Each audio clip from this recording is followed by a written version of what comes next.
तमाम लोगों को इस बात का इंतज़ार है कि फ़ैसला कब आएगा।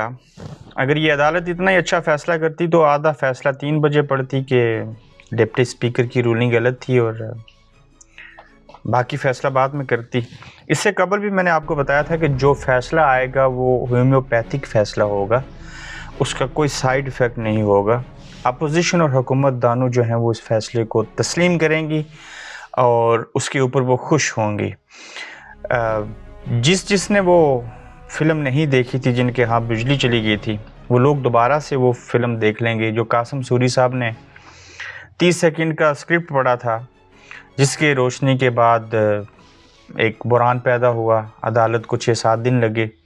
आपको मिसाल दे देता हूँ, अगर सुप्रीम कोर्ट इसका नोटिस ना लेती और इतवार के रोज़ अदालत ना खुलती तो जैसे लाहौर के एक होटल में अपने लोगों को साथ रख के हमज़ा शहबाज सीएम पंजाब बन गए, ऐसे ही इस पार्लियामेंट का ये हाल होता हमारे एमएनएस का और बाकी लोगों का।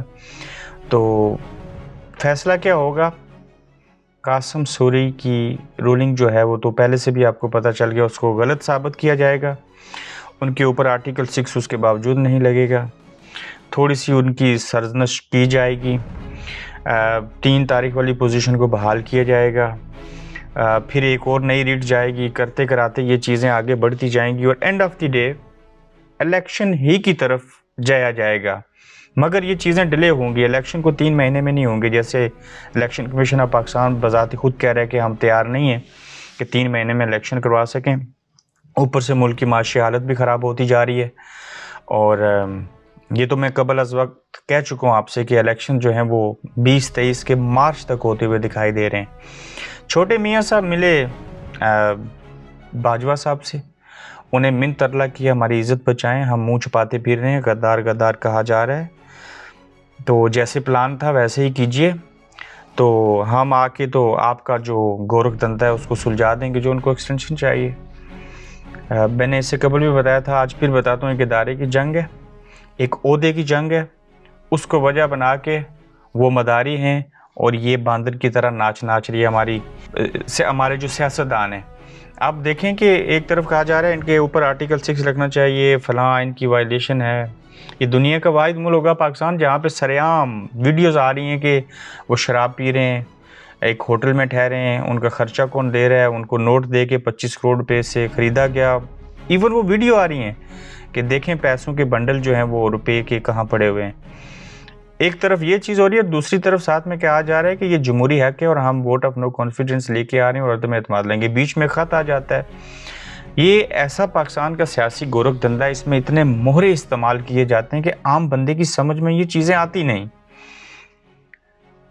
चूँकि इसके ऊपर बहुत गौर व फिक्र करने की ज़रूरत होती है, बल्कि मैं अक्सर ये कहता हूँ कि हमें तब ये समझ आएगी ये पाकिस्तान के अंदर होता क्या रहा है, जब हमारी ये जो चौथी नस्ल है ये भी मर जाएगी, उसके बाद 5वीं 6ठी नस्ल आएगी तो उनको थोड़ी सी समझ आएगी कि हमारे मुल्क के साथ होता क्या रहा।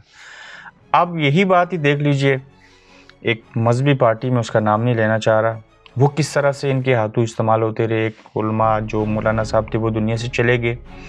अब फिर से वही पार्टी जो है वो इस मैदान में कूदेगी और उसको फिर से इस्तेमाल किया जाएगा।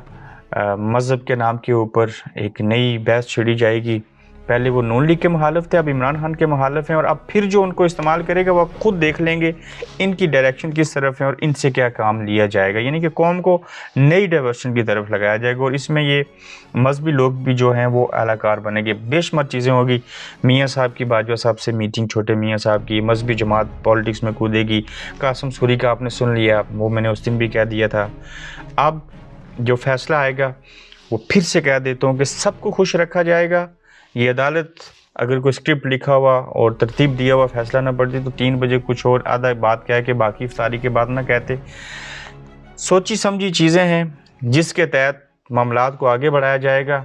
ना अपोजिशन को नुकसान ना फ़ायदा, ऐसी हुकूमत के साथ होगा और चीज़ों को आगे लेके बढ़ेंगे। मगर इस सारे काम में एक्चुअल फ़ायदा किसको होगा, देखते जाइए ये गोरख धंधा कहाँ पे जाके सुलझता है। आप देख रहे हैं गोरख धंधा अब्रार कुरैशी के साथ।